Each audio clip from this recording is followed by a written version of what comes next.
Assalamualaikum warahmatullahi wabarakatuh. Nama saya Siti Fatmawati dari Prodi Ilmu Ekonomi 2020 dengan NIM 20004301885. Mata kuliah Bahasa Indonesia G. Di sini saya akan mempresentasikan tugas saya yang bertemakan kalimat efektif. Kalimat efektif. Struktur pembahasan kalimat efektif ada 5. Yang pertama, definisi. Yang kedua, ciri-ciri. Yang ketiga, pemilihan kata. Yang keempat, perangkaian kalimat. Serta yang kelima, penataan kalimat. Definisi kalimat efektif. Kalimat efektif adalah kalimat yang menyampaikan informasi yang sama dengan informasi yang diterima oleh pembaca. Ciri-ciri kalimat efektif. 1. Kesatuan gagasan. Dikatakan memiliki kesatuan gagasan apabila subjek, predikat, dan unsur-unsur lainnya saling mendukung dan membentuk kesatuan tunggal. Contoh, bahasa Indonesia yang berasal dari Melayu. Salah, yang benar, bahasa Indonesia berasal dari Melayu. 2. Kesepadaan. Keseimbangan pikiran, gagasan, dengan struktur kalimat untuk menghasilkan kalimat yang mengandung kesepadaan. Hal yang harus diperhatikan. 1. Kalimat harus memiliki subjek dan predikat yang jelas. 2. Kata depan tidak berada di depan subjek. 3. Konjungsi intrakalimat tidak dipakai dalam kalimat tunggal. 4. Subjek tidak ganda. 3. Keparalelan. Penggunaan bentuk-bentuk bahasa yang sama dalam susunan serial dapat juga dikatakan sebagai kesejajaran pengungkapan ide-ide dalam suatu kalimat. Contoh, ibu memotong sayuran dan dimasukkan ke mangkuk.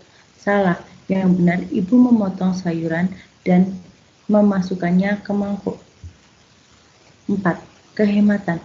Menggunakan kata secara efisien dan tidak berlebihan sehingga setiap kata yang digunakan memiliki fungsi yang jelas. Contoh, saya menggunakan baju berwarna biru.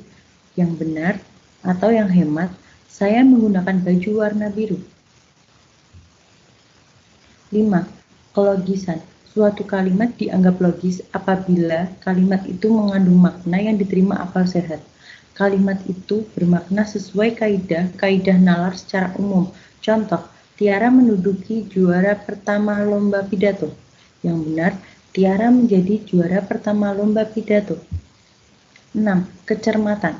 Kalimat efektif ditulis secara cermat, tepat, dalam diksi sehingga tidak menimbulkan tafsir ganda.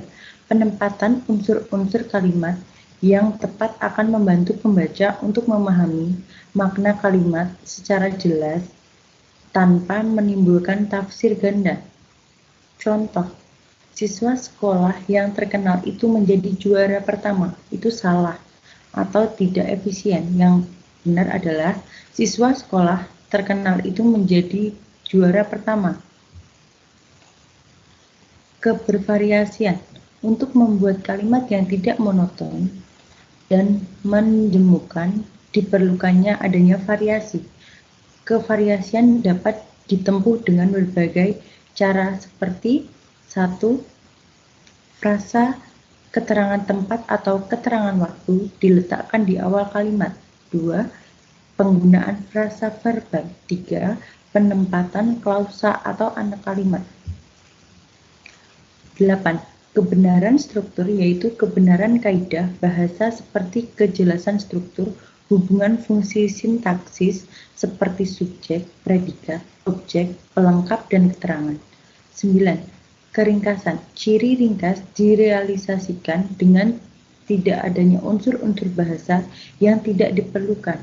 Keringkasan ditandai dengan tidak adanya kata atau kalimat yang berlebihan. 10.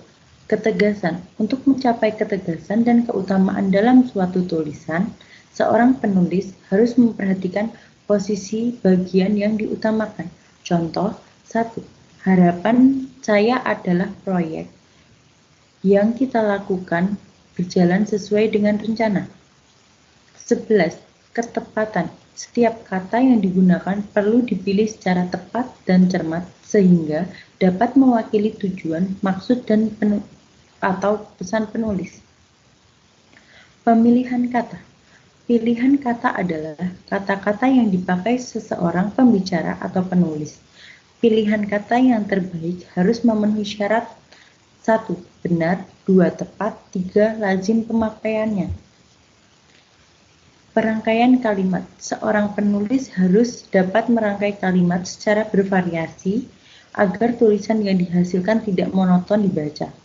Penataan kalimat dalam paragraf, tambahan kalimat-kalimat yang dirangkai menjadi suatu paragraf harus memiliki tatanan, ide atau yang apik, mengalir tanpa lompatan-lompatan, ide yang menjatuhkan. Ada dua yang harus dipertimbangkan dalam menuangkan gagasan dalam kalimat. 1.